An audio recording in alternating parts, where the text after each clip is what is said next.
আসসালামু আলাইকুম দর্শক, নির্দ্বিধায় নিশ্চিতভাবে বলা যেতে পারে ভয়ঙ্কর এক রক্তপাতের দিকে এগোচ্ছে দেশ।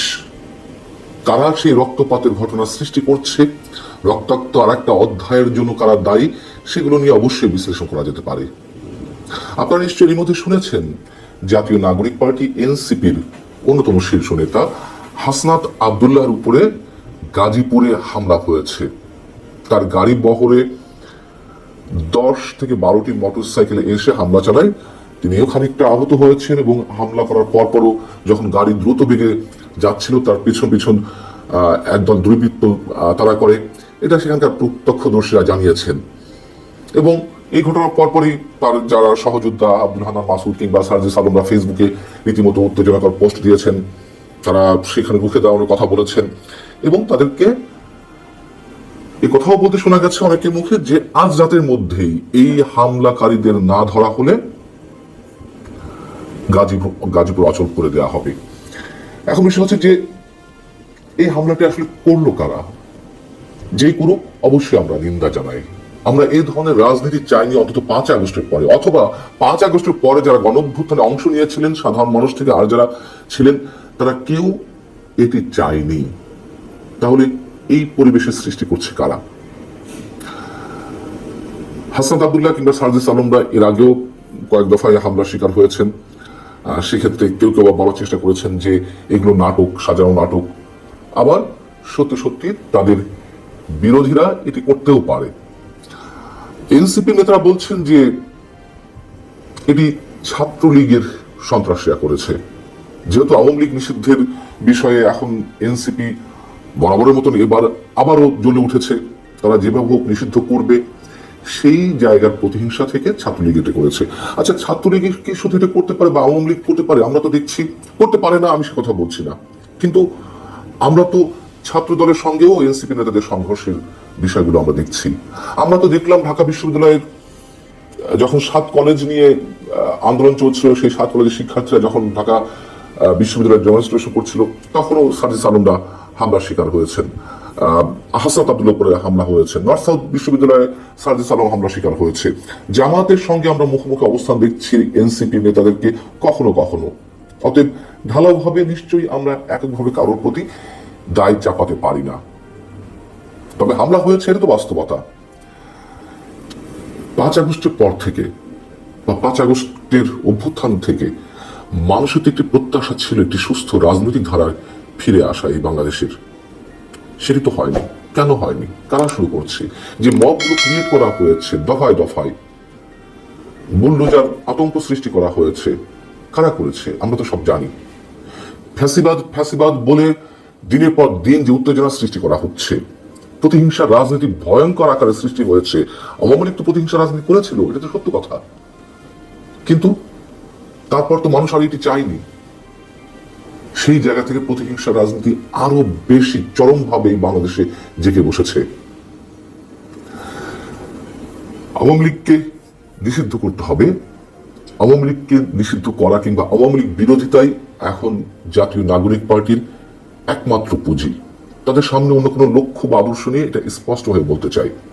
এই যে আওয়ামী লীগকে নিষিদ্ধ করতে হবে তা নিয়ে যেমন একটা উত্তেজনা কাজ করে, আমি সে কথা বাদ দিলাম।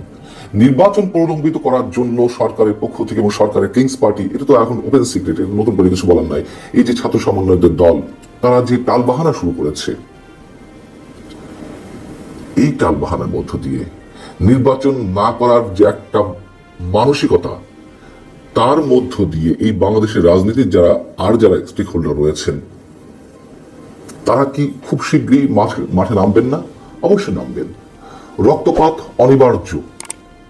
সেই রক্তপাতে আরো কতশো মানুষ বা কজন মানুষের প্রাণহানি ঘটে আমরা জানি না, তবে এ কথা তো সত্য যে অনেক আগে থেকেই আমরা আশঙ্কা করে আসছি নির্বাচন কবে হবে না হবে সেটি ঠিক ঠাউর করে বলতে না পারলেও ভয়ঙ্কর একটা ব্লাড শেডের দিকে বাংলাদেশে এগিয়ে যাচ্ছে। এবং এ কথা তো এখন বলা হচ্ছে যে নির্বাচন প্রলম্বিত করতে, নির্বাচন না দেওয়ার জন্য প্রয়োজনে একটা যুদ্ধের খুব প্রয়োজন, অনেকের যুদ্ধের প্রস্তুতি নেওয়া হচ্ছে। এগুলো এমনি এমনিতে না। যারা এই অভিযোগগুলো করছেন, যারা প্রশ্নগুলো তুলছেন, এমনিতে তো আর করছেন না। তার লক্ষণ তো আমরা বিভিন্ন পর্যায় থেকে দেখছি। এবং নির্বাচন আগামীতে কবে হয় তার কোনো রোডম্যাপ তো সরকার দিচ্ছেই না। একের পর এক নানান ধরনের অস্থিরতা আমাদের সামনে জন্ম দেওয়া হচ্ছে। এবং এই যে আওয়ামী লীগকে নিষিদ্ধ করার কথা বলা হচ্ছে, আওয়ামী লীগ নিষিদ্ধ করবেন, করেন, ভালো কথা, কিন্তু তা করে কি যে টার্গেট নিয়ে এগুলো করা হচ্ছে সেটা সম্ভব? আওয়ামী লীগ বিএনপির রাজনীতি এই বাংলাদেশে নিষিদ্ধ করা বা নির্মূল করা সম্ভব? এত সহজ না। উদাহরণ তো দিয়ে সবসময় আওয়ামী লীগ বিএনপিকে নির্মূল করতে না চাইলেও একবার রাজনীতি থেকে বাইরে রাখতে চেয়েছিল, পেরেছে তারা। কত অত্যাচার, নির্যাতন, কারাগার, জেল, জুলুম, বলিয়া সবকিছু মাথায় নিয়ে তারা তো টিকে আছে বীর দর্পে, বরঞ্চ আগে চেয়ে জনপ্রিয় হয়েছে। সেই জায়গা থেকে এই যে নিষিদ্ধ নিষিদ্ধ খেলা, এই যে চরম প্রতিহিংসার রাজনীতি, এর ফলাফল কোথায় গিয়ে দাঁড়াবে আমরা অনুমান করতে পারছি। কিন্তু যারা ক্ষমতা লোভী, যাদের সামনে কোনো রাজনৈতিক আদর্শ নেই, সে পুরানো রাজনৈতিক দল হোক কিংবা নতুন রাজনৈতিক দল হোক, তারা বুঝেও সেদিকে তারা কর্ণপাত করে না, চোখে দেয় না। প্রয়োজন তো শুধু ক্ষমতা। অতএব আমরা এইটুকু ভেবে আতঙ্কগ্রস্ত হই যে আগামী যে বাংলাদেশ, যে নতুন বাংলাদেশ বিনির্মাণের স্বপ্ন এই ছাত্র সমন্বয়করা দেখাচ্ছিল, অবশ্যই তাদের প্রতি আমাদের একটা সহানুভূতি ছিল, একটা শ্রদ্ধাবোধ ছিল। এখন সেই শ্রদ্ধাবোধের মাত্রা নিঃসন্দেহে তার যে ব্যারোমিটার ক্রমান্বয়ে তার পারদ নিচের দিকে নামছে। আজকে হাসনাত আব্দুল্লাহদের রক্তক্ষরণ হয়েছে, অনেকেই উত্তেজিত। যখন মব ক্রিয়েট করে আওয়ামী লীগের অসংখ্য নেতা কর্মীদের উপর হামলা চালানো হচ্ছে, রক্তাক্ত করা হচ্ছে, বাড়িঘর জ্বালিয়ে দেওয়া হচ্ছে, তাদের কি অবস্থা? বলবেন ফ্যাসিবাদের পক্ষ নিচ্ছি না। যাদেরকে আপনারা ফ্যাসিবাদ করছেন তাদের শাসন আমলের সময় আমরা এই কথাগুলো বলেছি, তারা কানে তোলেনি। ইতিহাসে নির্মম ভাগ্য তাদেরকে বরণ করতে হয়েছে। নিশ্চয় আরো অনেককে এই ধরনের ভাগ্য বরণ করতে হবে। সবশেষে যারা এই হামলাটি চালিয়েছে অবশ্যই তাদের গ্রেপ্তার করা হোক, আমরা চাই। কিন্তু গ্রেপ্তারের নামে আবার ওই যে অপারেশন ডেভিল হান্ট হয়েছিল তেমন কিছু যেন না হয়। আল্লাহ হাফিজ, ভালো থাকুন সবাই।